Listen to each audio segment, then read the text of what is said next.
Special guest today, professional boxer Natasha Jonas, who opens up on her career path from the football field to the boxing ring, why mentality is so important in professional sport, why this is the time for female professional athletes to shine, and her determination to win a world boxing title. To stay up to date with these inspiring interviews, please like and subscribe to the channel, and of course follow us on social media at LLS Online and at stephengerrard.academy. Welcome everyone in the UK and around the world to another Extra Time brought to you by LLS and the Stephen Gerrard Academy. Terrific to have your company today. We encourage everyone to put their questions to our guest by using the sticker on Instagram story. Use at LLS Online and make sure you get your questions in. We'll try and get through as many as possible. Today's Extra Time guest has broken boundaries in boxing, a fan favorite who recently fought for the WBC super feather title. It's Liverpool's Natasha Jonas. Tasha, welcome along. Cheers, thank you for having me. Great to have you company. Have you been in the gym this morning? Is it pretty non-stop still at the moment? Yeah, we're one of the lucky athletes who can still train. So I've been sparring this morning. As you can see, I've done pretty well. No black eyes. So yeah, it's been a successful day. We did have that joke beforehand that, you know, maybe it was a morning where you wanted to avoid one or two punches. Yeah, 100%. You don't want to come on Zooms with it. Normally when I've got something to do, it's Crawler giving me a black eye, but it's okay. It was good today. Yeah, just give us an idea of that gym and the training that you're going through daily, because it's a fascinating setup you've got there. Very tight-knit bunch of professionals with high ambitions.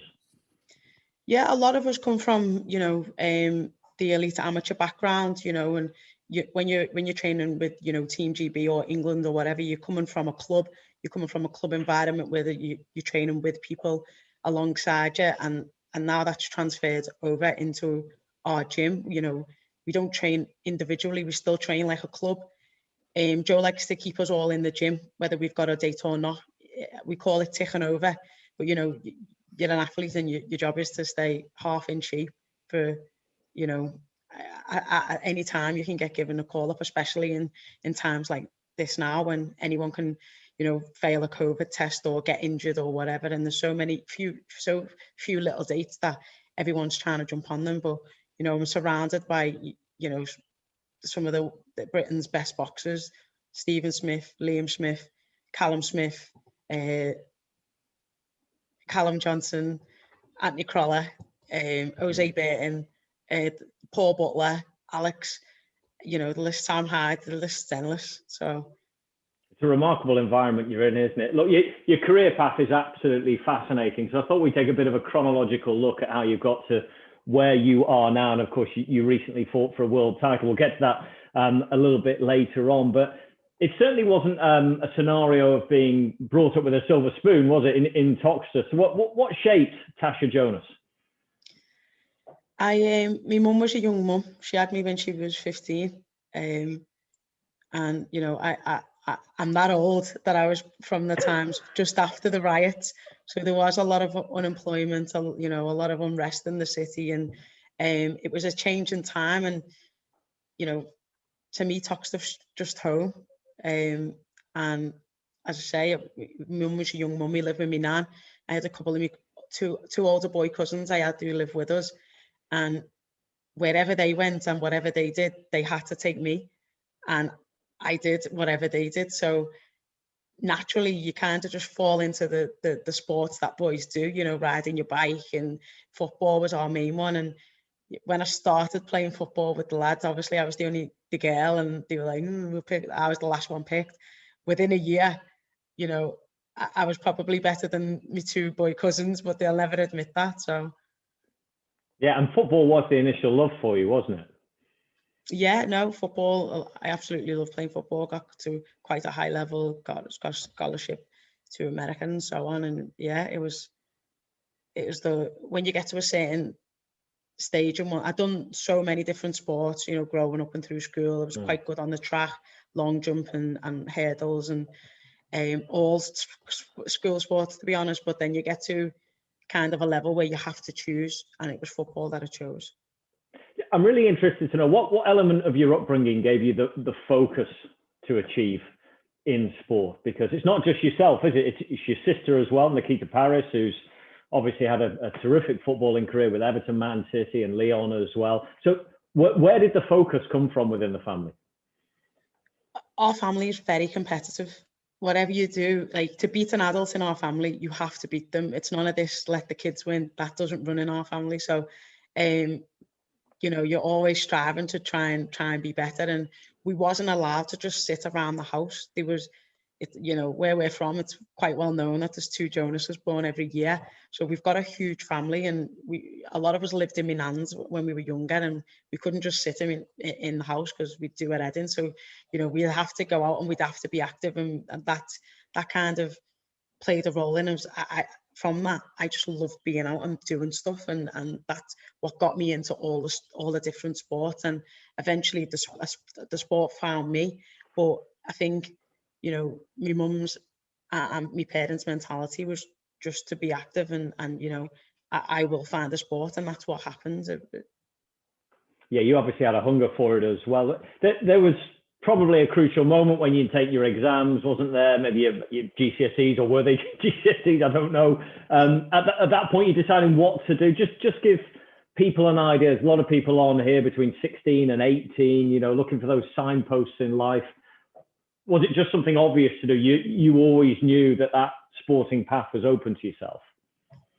I think for me, I wasn't great academically. I really struggled when I moved to senior school. I kind of realised that I was far behind everybody else, and I kind of hid it by messing around and, you know, not doing what I was told and not being great in lessons. But the one thing that I always would try my hardest at and was good at was sport. And it was only when I had a conversation with the PE teacher, because she would never ever choose me as captain, and I wanted to be captain, that, you know, when we had that conversation, she was the first person I ever told that I felt comfortable letting know that I was struggling outside of PE. And she got the whole faculty to help me, and eventually I caught up. So when it comes to the time of, you know, what are you going to do? A levels, you're going to go, you know, going to go to uni, going to go, what are you going to do? You're going to go an apprentice, where, what was your options? I didn't actually think that I was smart enough to do that. And then I got a phone call from an American university who had seen me play for Liverpool. They'd seen me caps for England, and they wanted me to come and join their university. But as with any entry in America, you have to get a certain score on the SAT. The better the university, the better the score you have to get. And, you know, that's what, at this time as well, the American females had just won the World Cup. And there was a lady there called Mia Hamm. And she was like, I don't know, the Messi of women's football. And she was the first person, the first female to get £1 million sponsorship deal from Nike. And I watched the World Cup and I thought, oh, I'm well better than me. So, like, America was the place to be and the place to go. Women's football, as it is now, was thriving. You know, you could do it professionally. It was huge. And so I knew that I needed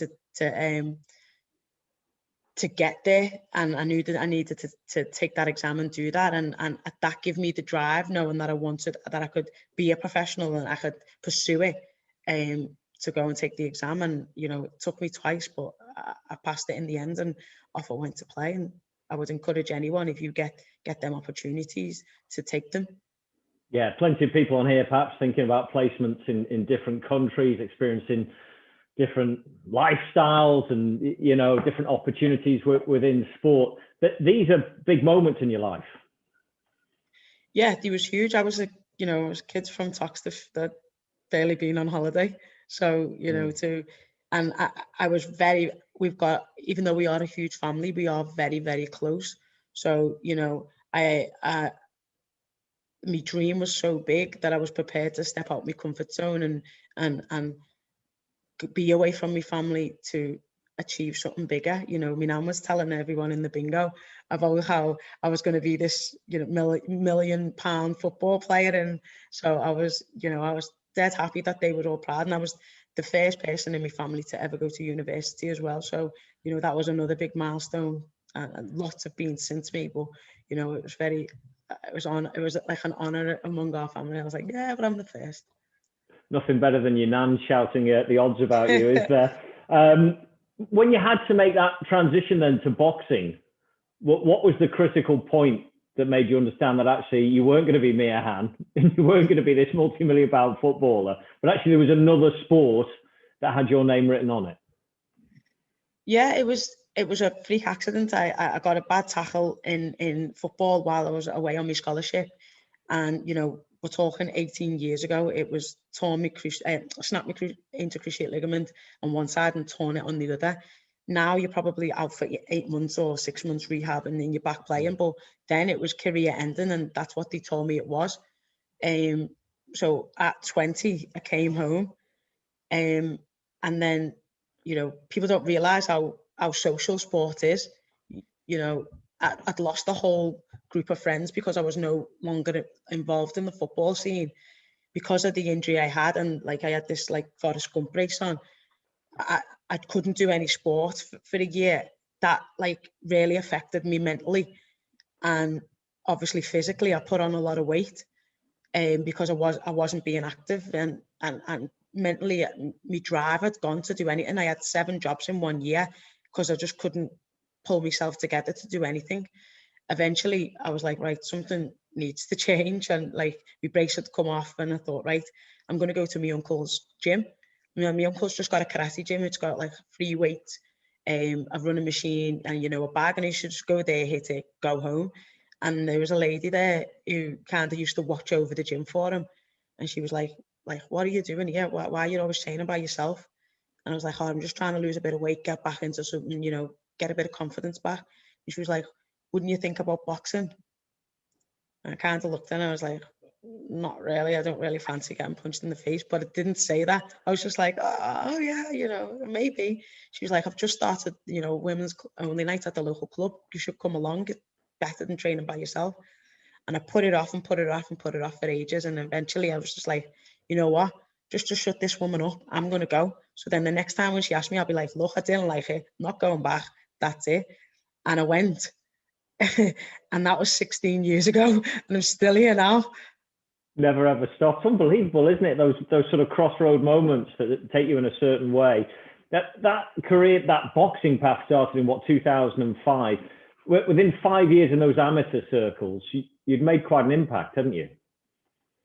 Yeah, I think obviously I started a lot heavier. I think I've won 5 ABA titles at 5 different weights. You know, I've been a European silver medalist, a world bronze medalist, Olympian, GB champion twice, I think. So yeah, I've done quite a lot. Yeah, not bad at all. Right, lots of questions coming in. Plenty of them are relating to maybe a bit more in the last couple of years. But I'll pick this one out from Caitlin Callahan. Thank you, Caitlin. Who says, what did your mum say when you said you wanted to go into boxing? Was there a frown on your mum's face? Was it thought upon in a way that women don't box? No, to be honest, I think, you know, the type of person that I was, that if I would have said to my mum, I think I want to be a dancer, that she would have been more shocked than me saying, Mum, I think I want to be a boxer, you know. So I think, you know, being involved in football and all that, so she wasn't shocked at all. And my mum probably ended up knowing more about amateur boxing than I did. And when I'd be in a tournament and be like, right, I've got this one next, she'd be like, oh yeah, she fought such and such, and she'd know everyone. So she got really into it, and still to this day keeps her eye on GB amateur boxing because she really got into it. Does your mum like to be ringside? I know for some boxers, say for example Tony Bellew, Tony always says his wife will never go near ringside if he's fighting. Would your mum quite happily be ringside to watch you fight? Yeah, my mum's always ringside, and it's mad because you pick up on, like in boxing, you will always pick up on a voice. Usually, if I'm outside the ring and I'm shouting, it's mine that people pick up on. Most of the GB boxers will always say, "We could always hear Tasha. We could always hear Tasha." Mine is my mum's, and I can always hear my mum. but my mum shouts stupid things like, "Don't let her hit you, Tash." And I'm like in the ring, I'm like, is she messing? Is she messing? Or like, punch her harder, you know, stupid stuff like that. So yeah, no, me mum's, I know this, the Smith's mum has never been to any of their, she went to one and never ever went back. But yeah, no, my mum's, I think she secretly likes me watching me get punched. I love that. You've got two frequencies. One's Joe Gallagher and one's your mum. Paige Hodgson sent a question in. What advice would you give to young girls who are thinking about taking that or would like to pursue a professional path in boxing? Is there anything obvious to say? Is it a pathway's opened up now? There's definitely more opportunities for young females now in boxing, and I think at the amateur level, there's a clear route. I mean, when we were, you know, I don't want to say young because I was never young, but when we were younger, that pathway wasn't there. But now there's a structure and a pathway that, you know, you can, you know, one thing leads to another, which is good to see. But in professional boxing, I think the main thing to know is that it's a business, and unless you can get, I think having a good amateur career puts you in good stead for like the likes of the big promoters, because especially at times like this when there's no shows on for small hall boxers, you're not getting paid. You are a self-employed athlete, so if you don't box, you don't get paid. So if there's no gates and you're on a, you know, a ticket deal on a small hall show, you're not getting paid. It's only the likes of, you know, Frank Warren, Eddie Hearn, Hennessy, and then ones that are getting paid. So if you don't think you could sign with one of them, or you know, then I particularly wouldn't consider turning over, and I'd stay with the amateur route, because, you know, as I said, it puts you in good stead, and it also it takes the business away from it. It's still a sport in that sense. It's a very tough career path, isn't it? Because boxing's fine when you're in the limelight and you're doing well, but people are left in lonely places, perhaps, if you don't win fights, or you haven't got that next bout set up, or you don't know where the next paycheck's coming from. Yeah, no, like I said, and in the times that we're in now, it's even more difficult because everybody is trying to get on every show. You know, the number of boxers allowed on a card has been cut. The number of cards themselves have been cut. So everyone's fighting for places, and you've kind of just got to keep yourself in the gym, like I'm doing now, on the hope that something happens to someone else. I'm not praying for anything bad to happen to anyone else, but I half need it to, if that makes sense. And it's tough, and that's why I would, you know, I suggest that any amateur to stay amateur. Well, that's the reality of the business you're in. Look, let's go back to 2012. Obviously, you were the first women's boxer to qualify for the GB team. You fought at London 2012. I presume that was a fairly pivotal moment for yourself, and to do well in the Olympics as well. Oh yeah, I mean, people always say like, how was it? How it's hard to put in words how amazing it was, because there's nothing to compare it to. I think for me, maybe because I didn't win a medal, is that the qualifier and that journey was huge. And I remember getting out the ring and I'd qualified and going over, you know, doing 2 hours of interviews for the whole world because I was the first to qualify. And then I went and I was going back to the changing rooms and I see my mum, and my mum was in absolute tears. And I just burst out crying, but I'd held it together for 2 hours that I was doing the interviews, even though I was like emotional. And I was like, Mum, what are you crying for? And she was like, she told me the story of me telling her that I watched the Olympics, the 88 games in Seoul. And I'm saying, Mum, I'm going to be there. I'm going to be there. And it took me like 24 years, about 562 different sports. But I got there in the end. And she was like, you know, I'm just that proud of you because you've stuck with it. You know, you've had your ups and downs through football and not, you know, you've worked hard, you've never gave up. And, you know, even when nobody else did, you believed in yourself. And that's the advice I would give to any young person. If you do them things, you know, it's not always the life of an athlete. I'm not the best boxer at all, but I am the person that stuck with it the longest and the hardest, and still to this day. And, you know, and the results show for themselves through that. That life isn't for everybody. Tasha, that's interesting what you say there. You're not the best boxer at all, and it probably gives a lot of aspiring athletes hope in some way, because is there a balance to be made between having the skill set but having the mindset? No, and the longer I go in the sport, the more I believe it is about your mind, and you know, having them hard times, it builds up a resilience in you that other things can't get you. Talent will only get you so far, and I know that's such a cliche quote, but it is. You like I said, I am not the best, but there's some people out there that just can't deal with the life that I lead, and they can't deal with the, you know, how regimented and how dedicated all the time you have to be, even when things are at its worst. And you know, the hardest thing to do is to pick yourself back up after you've been knocked down and knocked down and knocked down, and that's what you've got to keep doing. And no one, I've never met an athlete yet whose life has been plain sailing. You're certainly an example of that, aren't you? Let's go to some questions. And I mean, look, these might come to present day as well. Harley says, what's been a big experience for yourself that has been life-changing? So what is something that has changed your life? Definitely the Olympics, 1,000,000%. I think, you know, as I said, the story with my mum and being a young kid and wanting to be there and actually doing that was a dream come true that I didn't even know was a dream from that age. And then as a pro, I think, you know, the Terry Harper fight, I was kind of written off in that fight. People said, you know, she's, you know, I'm not going to tell you my age, but she was getting on now and she's never done 10 rounds. And, you know, and so many people had written me off.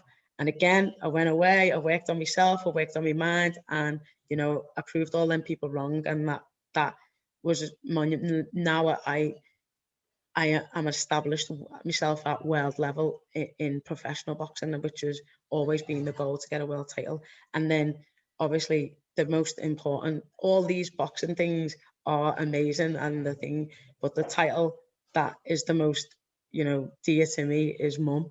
And having me little girl was like, that was the most life-changing thing, because she put everything in sport in perspective, you know. I think it's utterly remarkable that you are still in the fight world and you are a full-time mum and still training as well. I mean, I don't know how on earth you juggle those responsibilities. Is it tough at times? Yeah, I think, you know, when I first started and I went back boxing, and, you know, I was dropping her off to nursery at like 8:30 and picking her up at 5 or 6 o'clock. And then, you know, you get home, you play with her, you feed her, you bath her, and then you put her to bed at like 7. It felt like I didn't have enough time with her.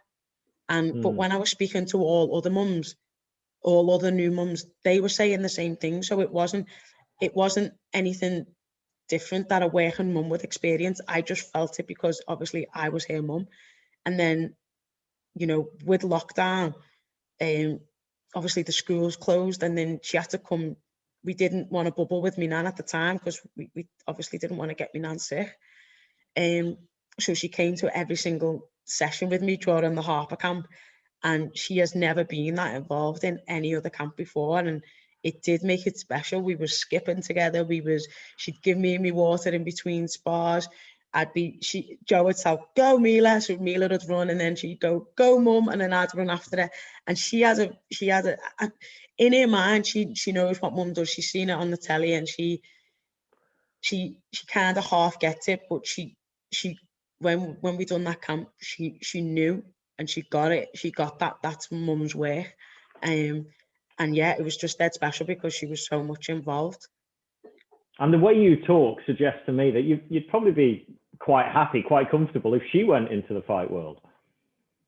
Yeah, I mean, I would do just exactly what my parents did, which was just encourage her to be active.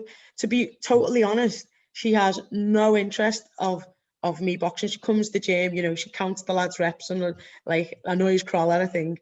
But she loves Arkita, and when we went to the World Cup in France, you you know, obviously we went to the USA game, the 67,000, I think, people in the stadium.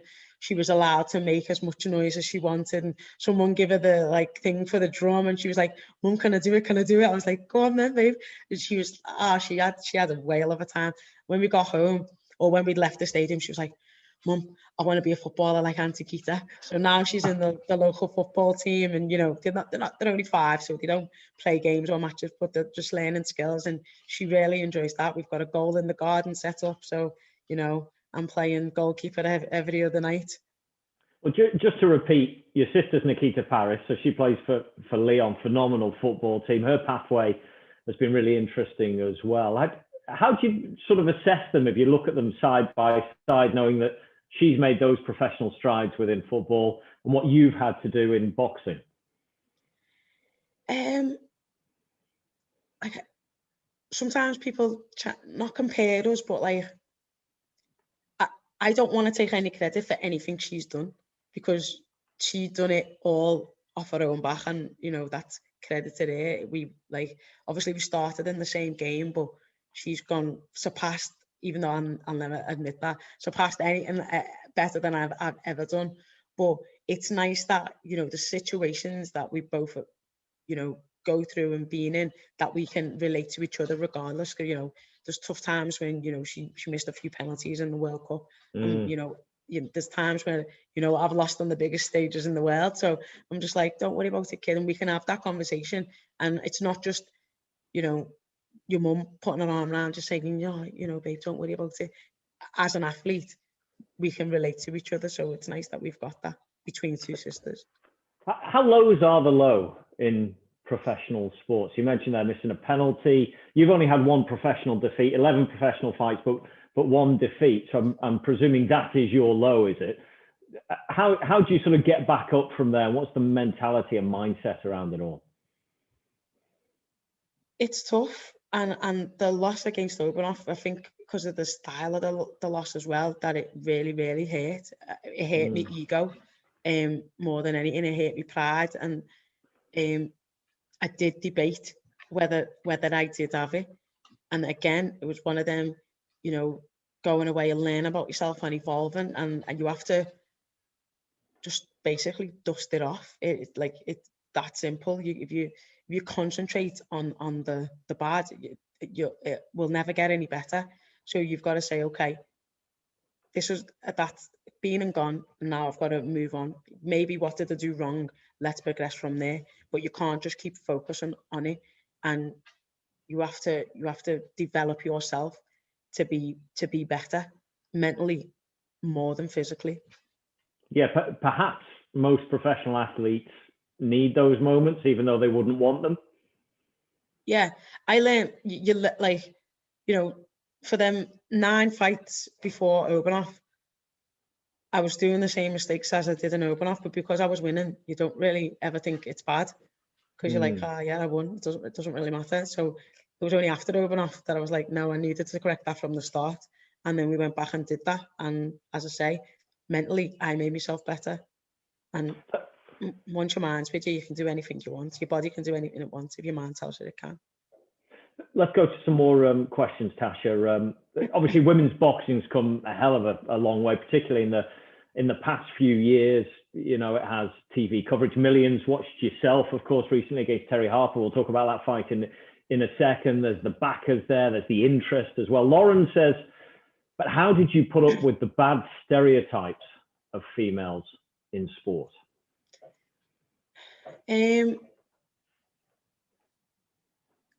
With me, I am, and I don't say this lightly, I am one of the lucky ones. I went to the Rotunda, and they'd never had a female boxer before. But once I decided that I wanted to box, I had to join the boxing side, and the Rotunda's a really elite club. You know, we've had plenty of champions throughout the times, and, you know, it was a big step up for me. And it was Liam Smith who kind of broke them walls down, because I went at the first session, and the first thing you have to do is do a bit of tech, so everyone has to partner up. And I thought, oh, here we go again. It's going to be like, you know, when you first join the footy team and you're the last one picked because no one knows how good you are. And Liam Smith just went, I'll be your partner, Tash. And then that was it then. That was all them thingy. No one worried about being Tasha's partner kind of thing. And the club were very, very supportive. The Scouse media coverage, everything that I ever got was positive. And so I can't really say about the stereotypes because I was very, very well supported. But I do know, of coaches making it purposely hard for females so they don't come back. I do know coaches who've said, we don't accept females. Yeah, that's a lie. Every single club, if you're affiliated with, the boxing control board, has to accept females. So, I am aware that it's there. But it hasn't really been that bad. Professionally was a little bit different. But I think, like you said, with the growth of women's sport and the kind of crest of the wave that boxing's riding at the minute, that kind of barrier of women aren't as good as men, it's kind of been broken down now, and we're past that and we're on to the next one, which is equal pay. We are like, I remember when the Harper fight got announced, there was Sky had put a tweet out, and then out of the hundreds of people that replied to the tweet, I think I seen 2 negative comments. One was nobody cares, and 2 was women's boxing was rubbish. And out of all the good ones, that was all they got. So I thought that is like a sign of the times now. Like, attitudes towards sports is changing. Big companies, sport attitudes towards sponsoring females is changing, and I think we're at a time right now where it's a good time to be in female sport, and things will only get better. We've got to a point where we can't turn back and we can only go forward. Yeah, and yourself and Terry Harper, well, one of the fights of the year, to be honest, just incredible stuff. We'll touch it in a moment because you mentioned something within that answer, talking about social media. It can be both bad and good, but when it's bad, it is really bad. You're someone who can't stay off it. You enjoy it, but actually, is it detrimental in the professional world of sport for someone like yourself? Is it a distraction? That's not me making that noise, by the way. No. It's go away. I think it depends how it affects you. I think social media is very person dependent. So for me, when we was on GB, when we'd go to a major tournament, that'd be the Europeans, the World Championships, the Olympics, obviously, they'd make us turn our social media off. And they even went as far as not allowing us to bring our phones and giving us a phone when we was on site. And basically it was just like an old Nokia, which was texts and calls. Now, obviously I'm a bit older and a bit more mature. I mean, it's so easy to, after a fight, go on and see great performance, you were rubbish.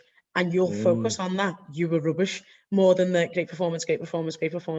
So I think it depends on how it affects you, and it's such a brilliant tool, but you can see how people, it affects people negatively. And now I'm like, I remember at the Terry Harper, everyone was saying, you're too old, you're too this. And I went through and I liked every single comment, because I thought, after this fight, I'm going to reply to you. I'm going to reply and you're going to look stupid. And then obviously the fight happened, and then the same people messaged me back and say, look, we had this opinion, we're very sorry. And I thought, right, that's enough for me. I don't have to go back and reply. But I'm at the age now where I see it and laugh. I don't even respond. And if you can do that, then great. But if it does affect you, I would suggest taking breaks. If you're coming to a major competition, or even if you're not in competition, but you do feel either it's taking up too much time, or it's being detrimental to what you need to be doing, then definitely take breaks away from it, because there's a lot of pressure and a lot of stress around social media. Right. Wherever you're watching from at the moment, try and follow Tash on social media. She's more than welcoming if you send her a nice comment, of course. Yeah. I like a bad one as well. Yeah, she likes a bow or two. Let's get on to the fight, the Terry Harper fight. You mentioned before in the gym, so you actually spar with the men, don't you? I mean, we were talking about this beforehand. In preparation for the Harper fight, were all your sparring partners within that gym? Did you have to bring different people in, or was it all fighters you knew? It was a lot of fighters that are new. Boxing's a very small circle, and it's even smaller when you say female boxing, and then it's even smaller when you say female boxers around my weight. So we did have your weight can vary, can't it? Oh yeah, tell me about it. No, I don't mean like that. I mean you could fight at various weights, couldn't you? Yeah, there's only so many pounds between each weight division. I think it's five pounds. So 5 pounds doesn't seem a lot, but when you boil or get down to a weight, it is a lot, and so it just means 5 pounds that you don't have to get off. So yeah, anything between 130 or 140 pounds is comfortable for me. But yeah, I was sparring the lads at the start, and then you have to find sparring partners that bring something similar to your opponent. So then I had to, I used Bavington, Louise, Chantel Cameron, who's a world champion herself, little Amy Timlin, Sarah Dunn, who was being like a decorated amateur, fought for England and stuff. So they brought something different that I thought and Joe thought that Terry had. So yeah, you have to get a bit more sparring specific when you get down to actual like fight tactics and stuff. Huge fight for yourself. Danielle wants to know, how did you prepare on the nerves front for a fight of this magnitude, knowing that millions would be watching Showcase during a time when people are at home, they want to be entertained by sport, and there you are involved in a world title fight, a WBC belt on the line? It's mad because nerves affects everyone different, and nerves are okay as long as they're, like I said before, not detrimental to your performance. So it's not bad to have nerves. Everyone thinks nerves is dead negative. It's not. If you've got nerves, that's fine. But if nerves make you sick, and then being sick makes you weak, then that's bad. So, I think, again, I hate to keep going back, but from being on the kind of GB setup and stuff, you learn a lot about yourself. And we did a pilot kind of thing with some company, and it was basically about having your perfect routine. So it sounds stupid, but so you put how your perfect days would be. So obviously you go through your camp and all tactics and whatever has been done. Then you get to the day before. So on the night before, I shave my legs, and I pack my bag that I need for the morning, which includes like my hydration drink, my protein shake, and I make sure my kit bag was set. Then obviously on the day you want to go to bed.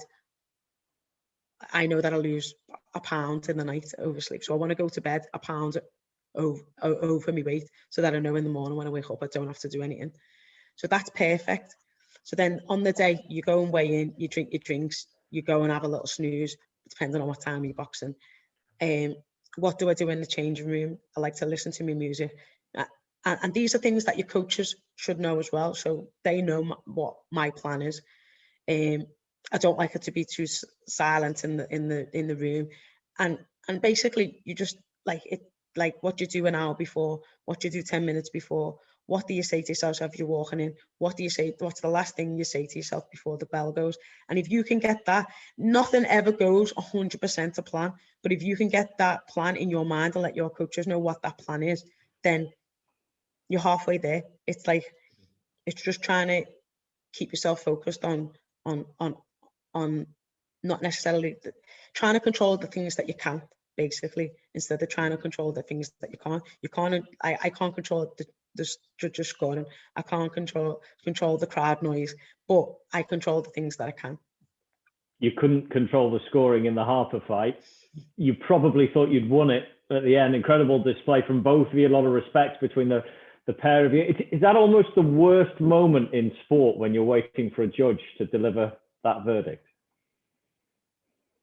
You half know from experience that when people start taking ages, something either bad's coming or something, I don't want to say unfair, but something's coming. So I knew that when we were waiting and waiting, I thought, this is not a good thing for me. But it was what it was. Like I said, I can't control it. It was not Terry's fault. It's, and it's one of them things. Okay, I had a great performance and I proved myself at world level, and okay, but that's been and gone now. So I moved on, and it was what it was, and now I moved on to the next thing, and focused on the next hurdle, and that's basically what you do. You'd want a rematch. It doesn't look like that'll be the case. Terry's perhaps got a different agenda there, but again, you mentioned age a few times. You're at the peak. You're at the world level. You need things to happen in the next year. Yeah, I've said in a few interviews, like I'm not going to wait around for Terry Harper forever. So anyone who is a champion between 130 and 140, they are my targets, because I want to be, I want to be a world champion. So, she like obviously fought a mandatory after we'd fought, and it was really important that she took that. So when I put myself in a mandatory position, we'll see if she's really important in taking it. So. Okay, we'll wrap up with a few different questions. No name on this one. What music track gets you going? What really pumps you up? Music is such I'm so here, there, and everywhere with me music. It depends what I'm doing. If I'm on a park run, I like a little bit of Emily Sandé, because it's quite motivational, but it's slow and steady. But then if I'm in the gym, probably a little bit of house and dance and R&B and rap and all of it. Emily Sandé, chilled out. On that motivational aspect, Harry says, how do you stay motivated, particularly during lockdown? I think you mentioned it at the start, but maybe repeat that. Yeah, no, I think as athletes, you've always got goals. So I think, setting yourself a goal, whatever that goal might be, that, for me, it's not always boxing specific. I've tried to do the splits. I've learned how to do I can't even think of what it's called. I've learned how to do whatever it is anyway. So just set yourself goals and try and focus on doing one thing. So don't make it so vague, or try and run a 7-minute mile, or I just focus on one thing and setting myself targets each time. And right. Okay. Caduce says, who was your inspiration from a young age? Presumably your mom, or maybe even Joe Gallagher when you stepped into boxing, or is there a larger figure, a former champion you've watched on the telly? Who is that inspiration? I always loved Tanny Greg Thompson, who's like a para-Olympian, and Manny Pacquiao, simply because of the things they do. They've used their sport as a platform to use it in positivity and affect the world outside of their sport. And I think that's really important to do. If you've got, a platform, that you should use it for positivity and helping people other than yourself. Pat says superstitions. Do you have a superstition in the ring? I used to have one about what colour corner I was in, but my first amateur coach was like, no, we don't have them here, because you can start. I think Michael Jordan had one where he always wore his college basketball shorts underneath, and Nikita used to wear her Liverpool top under the Everton one. So you can get into superstitions. So it's just no, I don't have any. I remember Pepe Reina used to have to go to the same petrol station before every match, even if his car was full. How bonkers is that? Let's finish on. You've been offering free meals and boxing training to people on Merseyside in what's been very tough times. You felt like it's important to give something back. That's just something that's inside you, that's a really important part of life at the moment.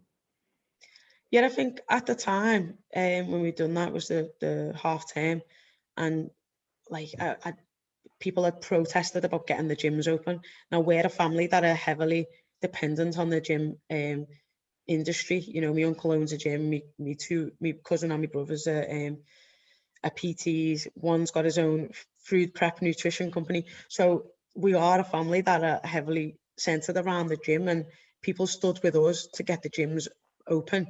So, you know, times were hard. People haven't got a lot of money because of the COVID situation and losing jobs and whatever else. And we wanted to give back to the community, you know, a free activity for people under the age of 18 who wanted to come along, try something different, free of charge, and you got a free meal to go with it. Because, you know, parents were struggling, and, you know, I'm a kid myself who's survived off free school meals, so I know the struggles that parents are going through, and I thought it was only right to help. Absolutely brilliant stuff. Tasha, lovely sparring with you. Thankfully it wasn't in the ring, but thank you very much indeed, and we wish you the very best of luck for 2021.